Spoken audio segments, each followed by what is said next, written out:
Right Brollies, it's about time I share with you my full review of the Realme 10 Pro 5G, a smartphone that for the most part checks all my boxes, except for a couple of things that I hope were added to this affordable mid-range offering. The Realme 10 Pro 5G features a 6.7-inch Full HD display with up to 120Hz refresh rate and is powered by a Qualcomm Snapdragon 695 5G processor with an Adreno 619 GPU, 8GB of RAM, and 256GB of internal storage.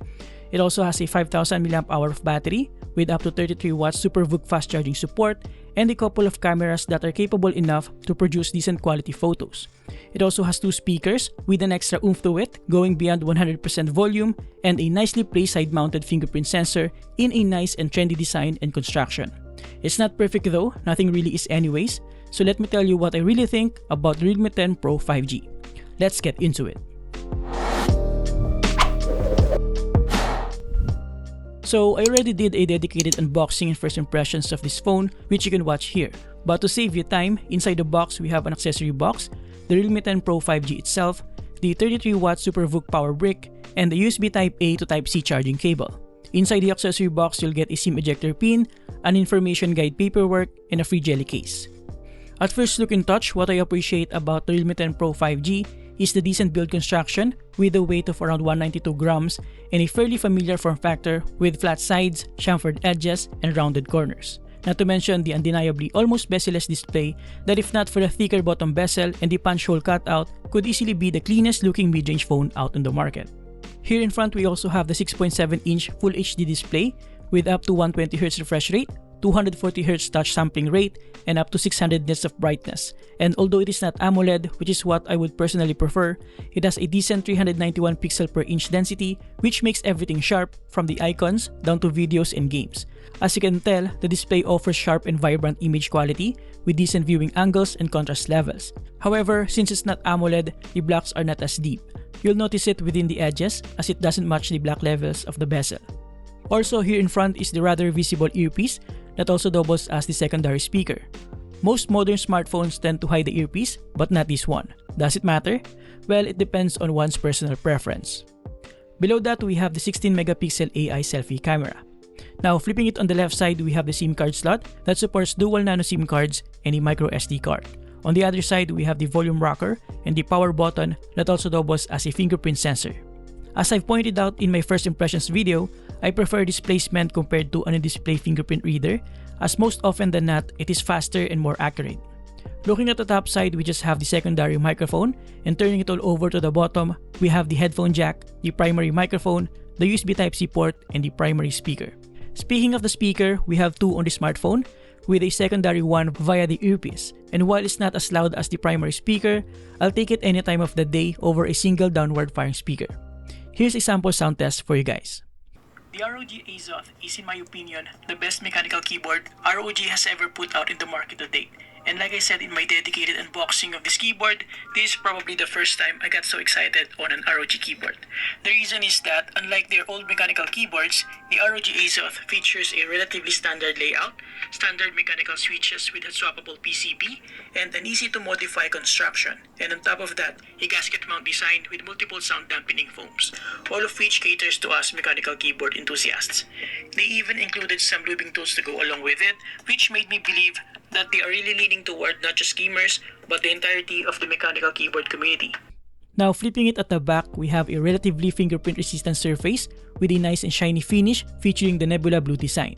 As you can tell, the design changes depending on the angle and the lighting environment.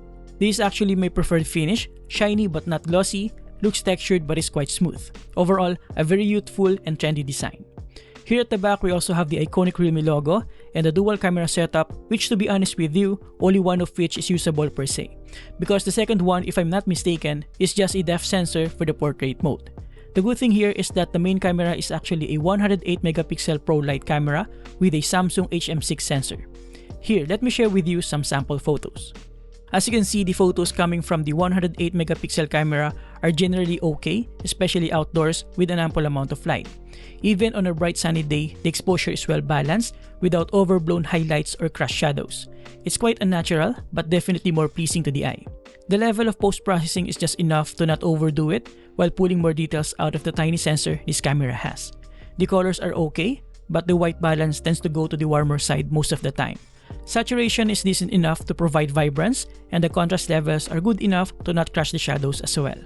It suffers from unwanted blurriness though, especially indoors in low light environments due to a slower shutter speed and a bit of image noise, but with a good amount of light and either a still subject or a pretty steady hand, you can get good photos with the smartphone.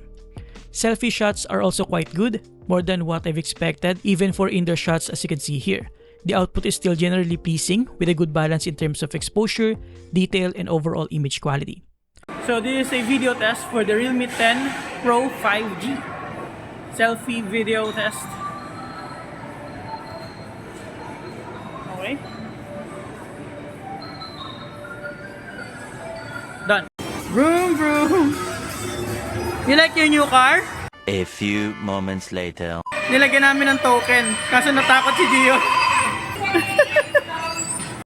However, I still can't get past the fact that it only has one usable lens. At least an ultra-wide-angle lens will do for me, even without a telephoto or a macro lens. But having none of those and just limited to a single wide lens, I just can't use this as my daily driver. Granted, you can move back for a wider shot or move forward for a tighter shot. But as we all know, the fastest you can snap a shot with the available tools you have, the better chance you'll get to capture the moment. Now moving on in terms of the user interface, we now have the Realme UI version 4.0 based on Android 13. And for the most part, it is still relatively lightweight and smooth, but with a few pre-installed apps that you can easily uninstall. We still have the app drawer, the quick access drop-down tools, and some of the familiar features like RAM expansion, taking advantage of the available internal storage, which will have enough on the retail variant with 256GB of internal storage.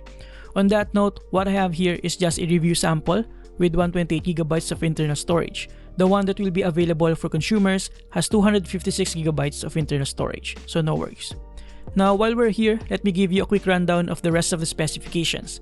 Aside from the 6.7-inch display that we've already tackled earlier, the Realme 10 Pro 5G features a Qualcomm Snapdragon 695 5G processor with an Adreno 619 GPU, again 8GB of RAM and 256GB of internal storage, 108MP main camera, 16MP AI selfie camera, 2 speakers, 5000 mAh of battery with 33W SuperVOOC charging support, and a side-mounted fingerprint reader. With that out of the way, here are some of the benchmarks that I did for the Realme 10 Pro 5G.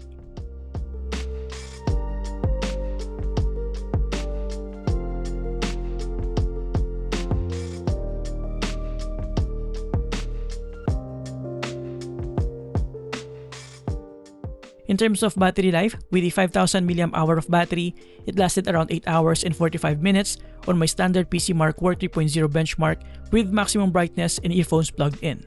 This means it can easily last a day and more depending on how you use your phone.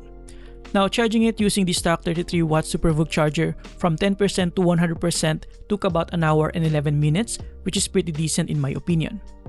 Now, while the Realme 10 Pro 5G is nowhere near a dedicated gaming phone with tons of bells and whistles, I still find it capable enough and I appreciate the available tools it has to aid you with your gaming needs.